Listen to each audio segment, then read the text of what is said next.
So Vedanta வந்து பார்த்தீங்கன்னா QIP, so qualified institution placement. So qualified institution பிளேஸ்மெண்ட்னா வந்து பார்த்தீங்கன்னா ஃபண்ட் ரைஸ் பண்ணுறதுக்கான ஒரு மெத்தட் தான் இது சொல்கிறாங்க. ஸோ இன்ஸ்டியூஷன் வந்து அதிகமாக வந்து டிப்ளாய் பண்ணுறதுக்கான மார்க்கெட்டில் டிப்ளாய் பண்ணுறதுக்காக. ஸோ அதனால தான் வந்து பார்த்தீங்கன்னா வேதாந்தா வந்து தொடர்ந்து ஒரு 1 வீக்காக வந்து இறங்கிட்டே இருந்திருக்கான். ஸோ நியர்லி 446 வந்து இப்போ 441 ட்ரேட் ஆகிட்டு இருக்காங்க.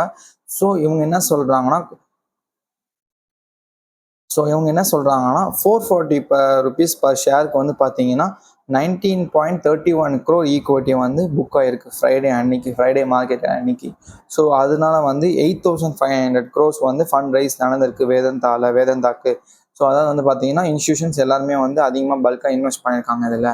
ஸோ அதனால வந்து பார்த்தீங்கன்னா நாளைக்கு ஏதாவது பெரிய பெரிய வந்து பல்க் புக்கிங்ஸ் நடந்திருக்கு. ஸோ 8,500 crores வந்து வேந்தெல்லாம் உள்ள டிப்ளாய் இருக்குது மார்க்கெட்டில். ஸோ இன்ஸ்டியூஷன்ஸ் அப்புறம் டொமஸ்டிக் இன்வெஸ்டர்ஸ் எல்லாருமே வந்து உள்ள மணி போட்டுருக்காங்க. ஸோ அதாவது வேதாந்தா நல்ல ஒரு லோ ப்ரைஸில் இருக்கான். ஆனால் இப்போது ஸோ நல்ல ஒரு லோ ப்ரைஸில் இருக்கான். ஸோ இந்த டைம் வந்து நம்ம வந்து சப்போர்ட்டில் இருக்கார் வேதாந்தா. ஸோ நல்லா 440க்கு வந்து இப்போ வந்து இருக்கார் 439க்கு ட்ரேட் ஆகிட்டு இருக்கு. ஸோ அது எப்படி மார்க்கெட் வந்து ரியாக்ட் ஆகுதுன்றது நம்ம நாளைக்கு பார்ப்போம் இந்த நியூஸ். ஏன்னா இது வந்து சாட்டர்டே வந்து ரிசர்ச் விட்டுருக்காங்க. இது வீக் வந்து ஏர்னிங்ஸ் வந்து டிக்ளேர் பண்ணுறாங்க. ஸோ டிக்ளேர் பண்ணுறாங்க இன் சென்ஸ் பட்ஜெட்டும் வந்து நெக்ஸ்ட் வீக் தான்.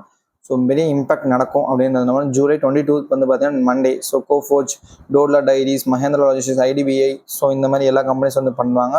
ஸோ மெயினாக சஸ்வான் எனர்ஜி, ஸோ அப்புறம் வந்து இந்தியன் ஓவர்சீஸ் பேங்க். ஸோ இவங்கலாம் வந்து ஜூலை 2022 நாளைக்கு வந்து ரிசல்ட் ரிலீஸ் பண்ணுறாங்க. அப்புறம் ஜூலை 23 வந்து heritage foods, HUL, ICICI Prudentials, அப்புறம் டோரண்ட் பார்மா மில்க், அப்புறம் parka milk foods, Bajaj finance, அப்புறம் வந்து spirits, so United spirits. So இந்த மாதிரி கம்பெனிஸ் எல்லாமே 23rd வந்து என்றைக்குன்னு பார்த்தீங்கன்னா டியூஸ்டே லான்ச் பண்ணுறாங்க. ஸோ ஏர்னிங்ஸ் எல்லாத்தையும்.